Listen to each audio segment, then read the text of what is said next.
Oke, teman-teman semuanya, sekarang kita sudah ada di spot ketiga dari hutan yang cukup fenomenal di kota Yogyakarta. Tempat ini kalau di tempat lain jadi trauma saya karena berhubungan dengan pasar yang dulu itu cukup traumatis. Traumatis tapi kalau saya bawa koin. Disuruh ya. Ini. Di sedikit sekilas saja Om. Ya, Barang dagangan seperti apa yang ada di sini? ya ini sebenarnya dari by request dari di dalam ya. Ini kan Hmm. kita kak masuk ke expo gitu ya. Kita harus beri restribusi walaupun nggak beri barangnya. Hmm. Ini bukan sirik atau apa, cuman kita menghargai Habul Minalam lah. Kita saling Hmm. menghargai. Oke Mas, kita mau lempar dulu 3 aja. 3 aja. Ya. Semua celah ya? 3 aja. 3 aja. Ya. Ini lemparnya gimana Om? Biasa. Kalau orang awam itu kan serba takut ya. Dilempar ada yang kena gitu. Lempar ya? Ya. Agak masuk satu lah. Ya. Ya. Tiga. Ya, sebenarnya ini kita tidak membeli apa-apa walaupun ditawarin, tapi kita kan bayar restribusi ya sama pengelola pasar yang di dalam gitu. Sebenarnya yang dijual tuh macam-macam Mas, mau ditanyakan apa dulu. Jadi dari yang positif, netral sampai yang negatif itu ada semua yang di dalam. Contohnya? Contohnya gini. Jadi ada beberapa seperti bangkai yang saya lihat yang dijual. Jadi kalau tadi kita di sana kita membahas tentang perumahan Malubunian, di sini itu ada sentral ekonominya. Ada pembeli, ada penjual. Termasuk juga ada jual beli beberapa pusaka. Yang mana ini ada antara manusia dengan makhluk astral. Tetapi manusia yang ke sini tidak fisik seperti kita, tapi bisa dari paranormal atau orang pinter atau apa, ngelepas sukmone ke sini untuk tawar menawar, termasuk jual beli dan macam-macam. Juga ada beberapa macam obat-obatan dan juga nanti kalau kita masih agak ke sana, yang kemarin sudah kita bahas itu ada tentang rumah sakit gaib juga di sini. Dan itu beberapa alat-alatnya, kemudian macam-macamnya itu ada di sini semua, Mas. Tapi yang paling banyak itu seperti banyak sih ya, termasuk ada tuyul juga yang dijual kan. Oh iya. Iya. Tuyul biru ada. Tuyul biru nggak ada. Ya, khusus itu ya. Cuman ada beberapa itu, terus yang paling banyak itu pusaka dan mustika. Iya. Jadi batu-batuan tuh macam-macam tuh banyak Mas di dalam. Ibarat kata setiap pasar kita sebut pasar gaib ya. Iya. Entah itu di pasar Bubrah Merapi kayak atau di mana kan pasti kan dia punya ibaratnya punya satu barang spesial untuk dijual. Lah, di sini Ini batu-batuan Mas. batu-batuan. Iya, batu-batuan. Jadi batu-batuan ini dulu pas musim-musim rame itu ya, itu banyak orang ke sini. Dalam artian ke sini itu tidak terus fisik ya, tadi udah saya singgung.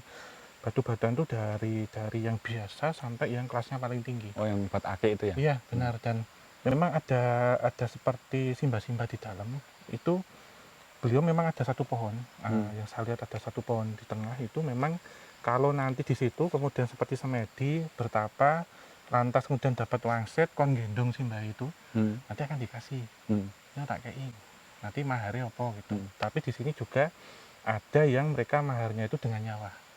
Jadi kasus-kasus yang kalau kita lihat di sepanjang jalan yang tadi kita lewati itu disebut red line, beberapa itu seperti tawar menawarnya itu di sini juga Mas. Jadi ini pusat perekonomian. Jadi kalau kita lihat kayak salah satu jalan besar di kota ibu kota ya, ramenya kayak gitu Mas. Jadi ada bank gaib ada juga di sini. Di sini ada juga. Iya, ATM gaib juga.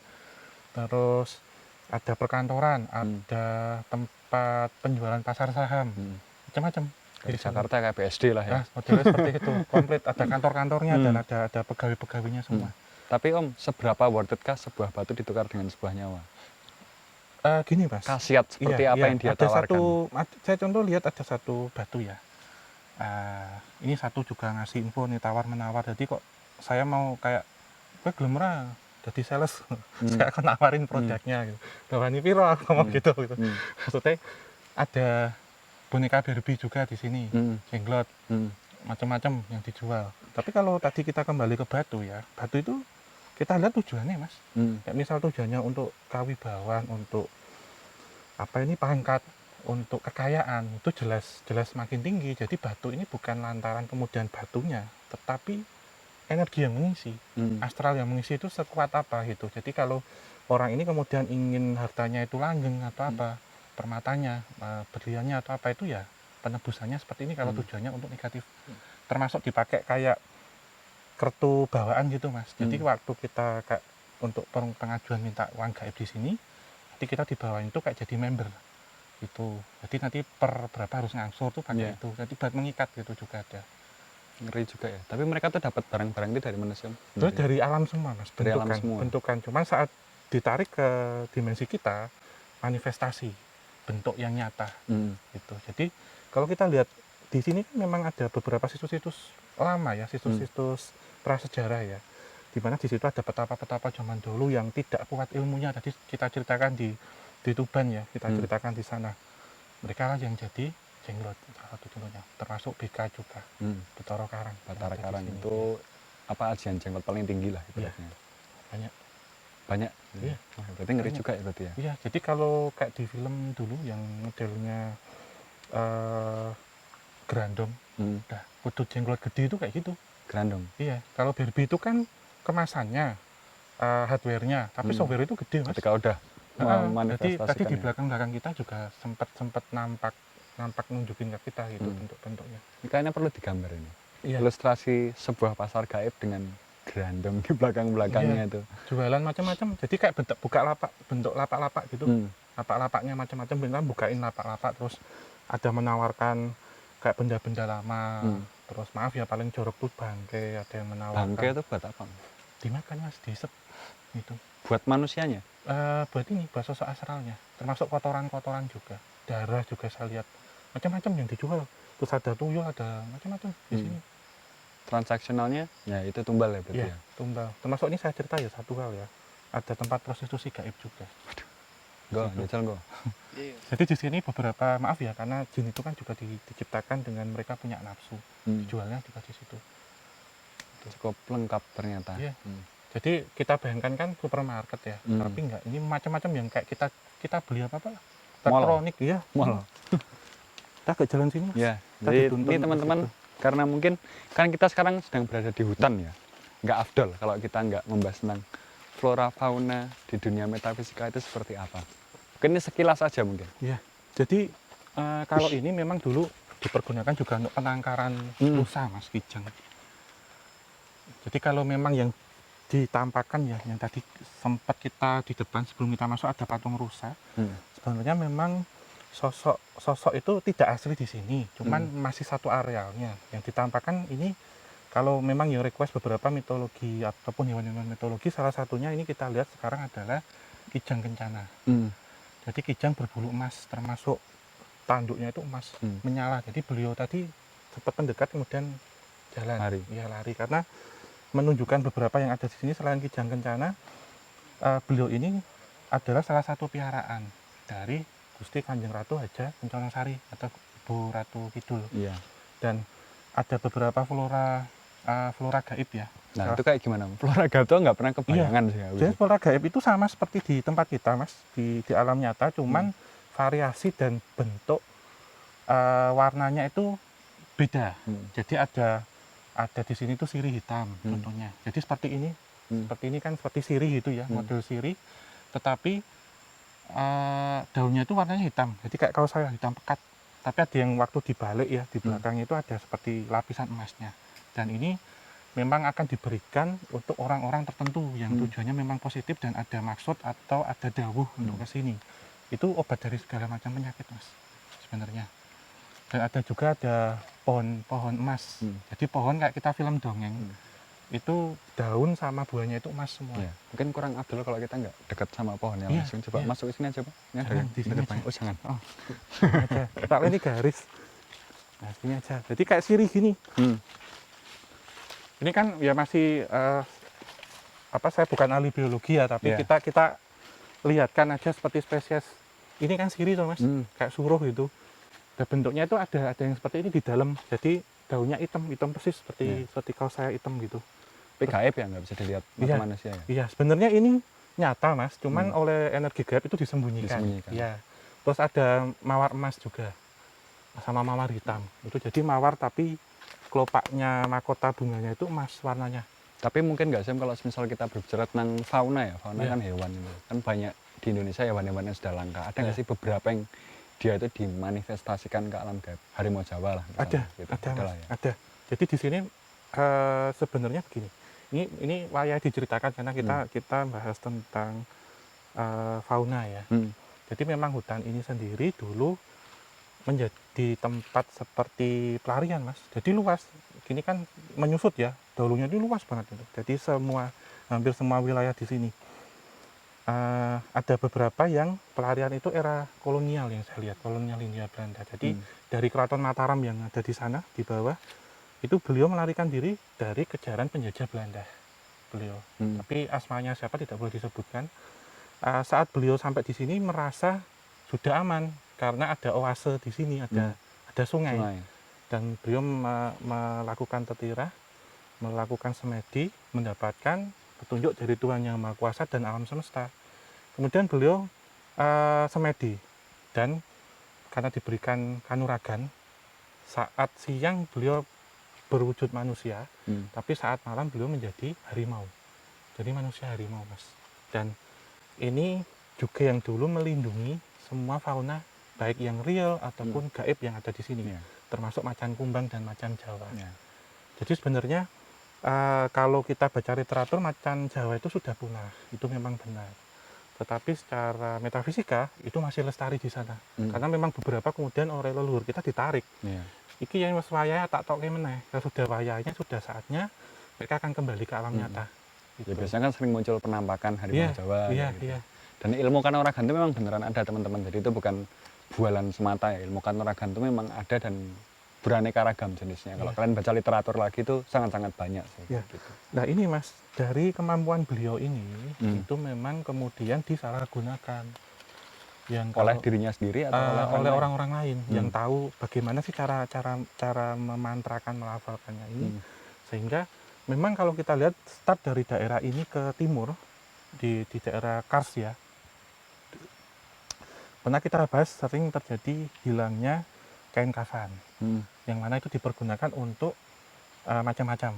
Dan saat menggunakan itu, saat mengambilnya itu biasanya si pencari itu akan merubah diri menjadi manusia harimau. Itu jadi penyalahgunaannya. Karena ada yang bilang bahwasanya kalau negatif, untuk merubahnya itu memang harus membaca rajah dalam rafalan surat tertentu, saya tidak bisa sebutkan, tapi dibacanya kebalik dari belakang, dan itu seketika akan bisa merubah. Jadi kayak film-film zaman dulu, legenda manusia harimau itu memang ada di sini. Tapi ini pertanyaanku ya, ketika kita mempunyai ajian asli dari mungkin manusia harimau dan ada orang lain mengkopinya, itu kan berarti kan ya ini maaf saya ngomongnya, kayak ilmu itu kurang kuat, nggak adakah kemampuan untuk mengupgrade atau dari ini? Kenapa sih sekarang banyak penyalahgunaan ilmu? Pemilik ilmu aslinya apakah tidak? Sebenarnya ini turunan, Mas. Turunan. Jadi seperti sebenarnya kan semua ilmu itu kan bercabang dan mereka selalu upgrade tergantung orang yang menggunakan. Tidak akan saklek ya. Ada versi-versinya. Tetapi memang ada yang putih, ada yang hitam. Dan pastilah kalau kita ilmu hitam pun juga pasti ada tatarannya dari pencipta aslinya. Kan kita kalau ketahui software ponsel kita kan dari 0 titik sekian sampai sekarang kan upgrade, Mas. Dan orangnya pasti beda-beda yang nemuin gitu. Logikanya gitu sih. Cuman ya memang sampai hari ini nyata ini bahwasanya ada manusia harimau, bahkan ada yang kalau di barat mungkin ini ya manusia serigala ya. Tapi di sini ya, Mas. Aliando di sini, Aliando.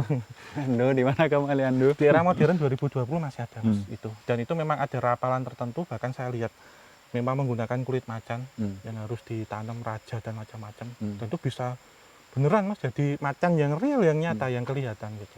Oh, pengen belajar kayak gitu. Jadi keren loh kayaknya. Tapi itu sekarang masih ada nggak sih? Masih bisa dipelajari apa enggak? Masih bisa. Masih. Dan ini akan terus langgeng gitu. Dan itu biasanya penemuannya melalui sebuah perguruan atau sebuah pencarian sendiri? Ada yang secara perguruan, ada yang secara wangsit, pulung atau macam-macam. Nah, ini nanti kita bahas tentang pulung, nah itu ada kaitannya dengan itu. Jadi tugas kalian semua sekarang nyari perguruan di mana kita berubah menjadi manusia macan. Keren. Oke Om, tadi kita membahas tentang satu fauna di sini, kan Kijang Kencana ya, yang paling. Itu kan ya maaf saya bilangnya adalah ini ya, fauna dengan tampilan cantiknya.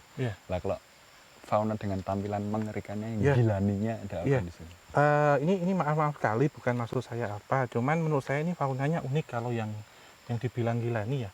Jadi ada macan kepalanya perempuan cantik, ada kayak hewan mix ya, kayak blaster gitu ya, buaya tapi kepala sapi gitu.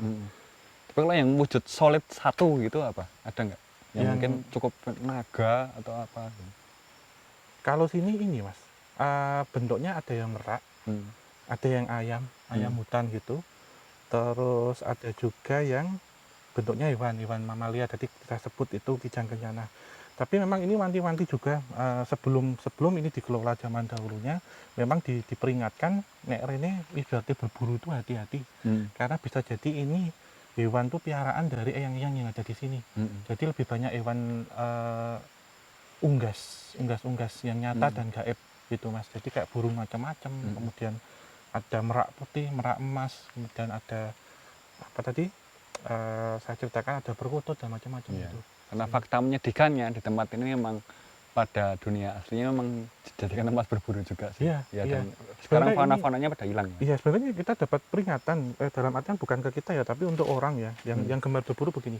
Jadi dari yang ada di sini menyampaikan, nek misalkan kita tujuannya itu lapar ya, ini juga pesan ya untuk kita tidak menggurui bukan, tapi peringatan dari yang di dalam. Kalau kita memang tujuannya itu lapar, kita membunuh hewan satwa yang ada di sini karena kita lapar tuh tidak apa-apa. Tapi kalau tujuannya untuk kesenangan itu nantinya akan mendapatkan karma buruk mas. Seperti halnya nembakin burung, menggo seneng-seneng. Dikoleksi nanti di air keras. Gitu Iya, ya. nek enggak dipamerin, terus nembakin tupai juga. Karena simple, bisa kita pikirkan. Ya nek burungnya itu sendiri, kalau burungnya itu masih punya anak-anaknya, Ya. lantas induknya ditembak mati, anaknya juga piatu. mati. Iya. Dan ini nanti akan menjadikan karma, apalagi pas nyun sewu istrinya hamil. Yo, nauzubillah anaknya loro-loronan. Gitu, ngendikannya gitu. Jadi ojo terus bangga gitu. Nek iso dilestareke satwa-satwa Iya. ini ki jarine gitu Mas ngendikane. Karena ya nek kowe memang luweh ra apa-apa, tapi ya nek main iki nggo hobi, nggo seneng kowe mateni kewan, kuwi karmamu kuwi negatif gitu. Oke, oke. Itu sih Mas. Berburu boleh, tapi kita harus lihat hewannya dulu. Karena realnya hari ini kayak gitu Mas. Jadi ini suara dari beliau lah. Oh, berburu macan. Emang kalian mau makan daging macan. Mau jadi manusia macan. Kecuali kalau itu hama nggak apa-apa. Iya. Cuman kalau di sini memang konservasi juga. Terus jadi teman-teman setelah pembahasan yang cukup informatif di episode part ini, mungkin habis ini kita akan dak-dikduk lagi karena destinasi kita selanjutnya ini cukup favorit buat kameramen tim Wisata Tanah Jawa. Katanya mereka mau mandi bareng. Udah lama kan mereka nggak merasakan mandi bareng, tapi mandi barengnya sih kalau di sana itu adalah kolam renang yang aku dengar ya. Iya. Kolam renang yang Jadi sambut itu. yang isunya itu dijadikan tempat mandinya sosok dari WG AKWW Gombel. Tahu kan WG Gombel kayak gimana? Kalau nggak tahu kalian beli bukunya Kisah Tanah Jawa. Lengkap kita jelaskan di sana. Jadi tanpa perlu berlama-lama karena medannya juga cukup susah. Dari tadi kita banyak melewatkan medan-medan yang susah, tapi kali ini kita janji kita akan datang langsung ke tempatnya, spotnya langsung dengan dipandu oleh warga lokal di sini. Jadi aman semuanya. Ya. Yuk, langsung aja lanjut perjalanan. Sana. Ya. Dan satu cerita juga katanya waktu itu sempat terekam kejadian di tempat ini juga waktu ada momen di mana sosok Wewe Gombel ini mandi. Katanya kamar mandi di sekitaran hutan ini tuh bau amisnya amis, nggak iya. hilang-hilang selama 40 hari ya. Iya,